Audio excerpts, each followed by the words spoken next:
Hello everyone. आज हम पढ़ने वाले हैं सप्लाई चैप्टर शुरू करने वाले हैं। पर इससे पहले आपको एक चीज़ ध्यान रखनी है, जब भी हम इस चैप्टर को डिस्कस करेंगे, इस टॉपिक के बारे में पढ़ेंगे, हमने प्रोड्यूसर के बारे में सोचना है कि एक प्रोड्यूसर क्या सोचता है। कुछ भी सप्लाई करने से पहले उसका मोटिव क्या होता है? उसका मोटिव होता है प्रॉफिट कमाना।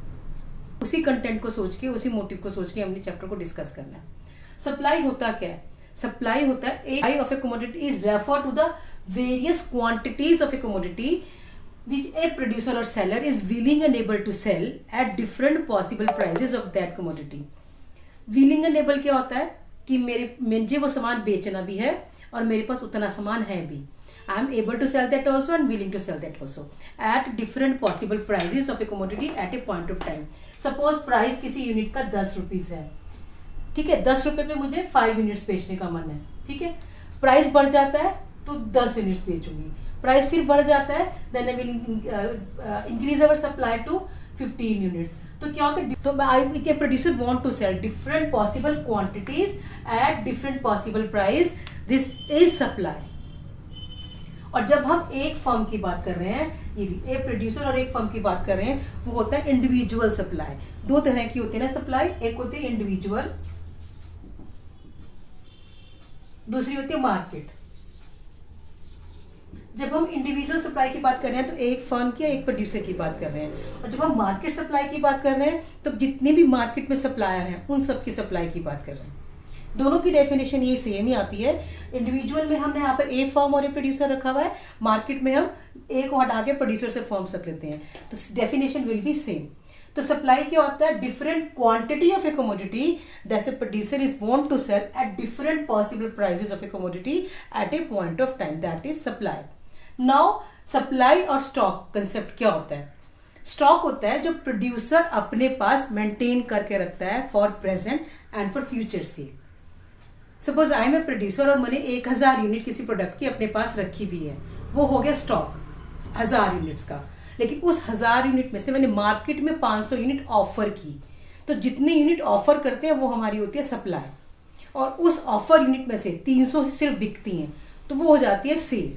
तो स्टॉक क्या होता है? जो एक प्रोड्यूसर अपने पास रखता है for future and present sale, present supply. ठीक है, ये हमारा हो गया स्टॉक, प्रोड्यूसर ने रखा हुआ. उसके बाद ये बीच में क्या है? ये हमारी supply. This is stock, 1000 unit का स्टॉक है. फिर 500 यूनिट की क्या होगी? सप्लाई, जो कि मार्केट में सप्लायर ने, प्रोड्यूसर ने ऑफर करी सप्लाई. जरूरी कि सारा बिके, और जितना बिक गया 200 यूनिट अगर हमारी बिकेगी तो this is our sale. Stock सबसे बड़ा कंसेप्ट. उससे छोटा क्या होगा? सप्लाई, जो ऑफर की जाती है मार्केट में सेल करने के लिए, और जितनी सेल हुई इसमें से वो हमारी होगी सेल. तो स्टॉक एंड आपको सप्लाई का डिफरेंस पता चल गया, सप्लाई और सेल्स का डिफरेंस पता चल गया आपको विद दिस कंसेप्ट. ठीक है. नाउ आते हैं डिटर्मिनेंट्स ऑफ सप्लाई, मतलब हमारी सप्लाई किन किन फैक्टर्स से इफेक्टेड होती है. पहला है हमारा own price of a commodity.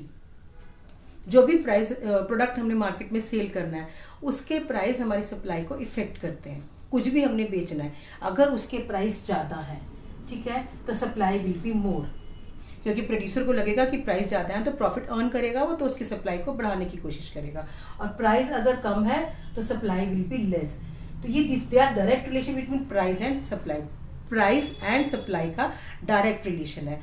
अब इसका एक एग्जांपल है, फिशरमैन का लेके बताती हूँ आपको मैं. सपोज एक फिशरमैन है, वो मछलियां पकड़ के बेचता है मार्केट में, ठीक है. इंस्टेंटली उसे पता चलता है कि टूना मछली है, उसके प्राइस बहुत ज्यादा हाई हो गए. वो क्या करेगा? अपने सारे रिसोर्सेज, सारे एफर्ट टूना मछली को पकड़ने में लगाएगा, क्योंकि उसके प्राइस ज्यादा है. इससे क्या होगा? जिस चीज के प्राइस ज्यादा है उसकी सप्लाई मार्केट में ज्यादा हो जाएगी. अब उस समय प्रोड्यूसर के मन में या फिशरमैन के मन में क्या था कि अगर वो ज्यादा बेचेगा तो उसको ज्यादा प्रॉफिट मिलेगा. तो ये क्या हुआ? Direct relation between price and supply. जिस चीज के प्राइस बढ़े उसकी सप्लाई बढ़ाई, क्योंकि प्रोड्यूसर को लगा कि उसके प्रॉफिट भी इंक्रीज होंगे. और जिस चीज के प्राइस कम हो जाएंगे उसकी सप्लाई भी प्रोड्यूसर कम करेगा, क्योंकि उसको लगता है कि उसके प्रॉफिट्स भी कम होंगे. ठीक है. तो ये हमारा फर्स्ट पॉइंट हो जाता है own price of the commodity. Got it. Second है price of related goods. Again I am telling you, जिसके प्राइस बढ़ते हैं उसकी सप्लाई बढ़ती है. अब यहाँ पे रिलेटेड गुड का एग्जांपल हम टी कॉफी का ले सकते हैं, व्हीट राइस का ले सकते हैं.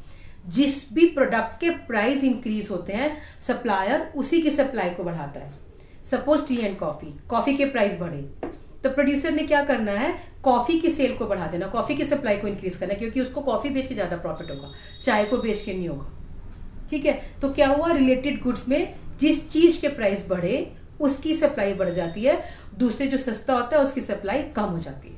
ठीक है, थर्ड पॉइंट आपका है price of factor of production. There are 4 factor of production: land, labour, capital and entrepreneur.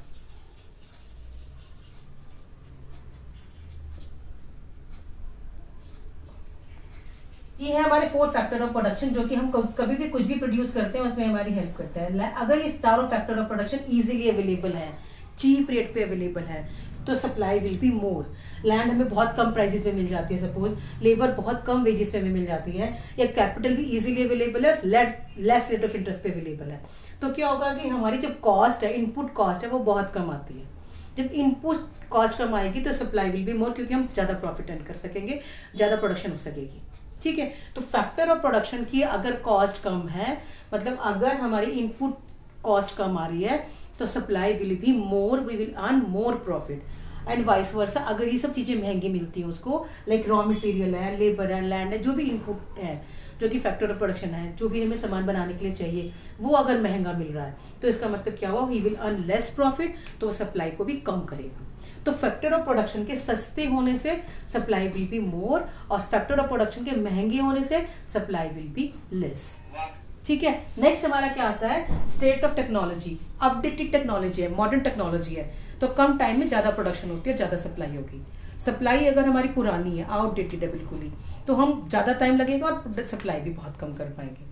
तो सप्लाई से हमें कैसे, टेक्नोलॉजी से कैसे इफेक्ट करता है हमारा, मॉडर्न टेक्नोलॉजी से टाइम कम, सप्लाई ज्यादा, आउटडेटेड टेक्नोलॉजी से या पुरानी टेक्नोलॉजी से टाइम ज्यादा और सप्लाई भी कम।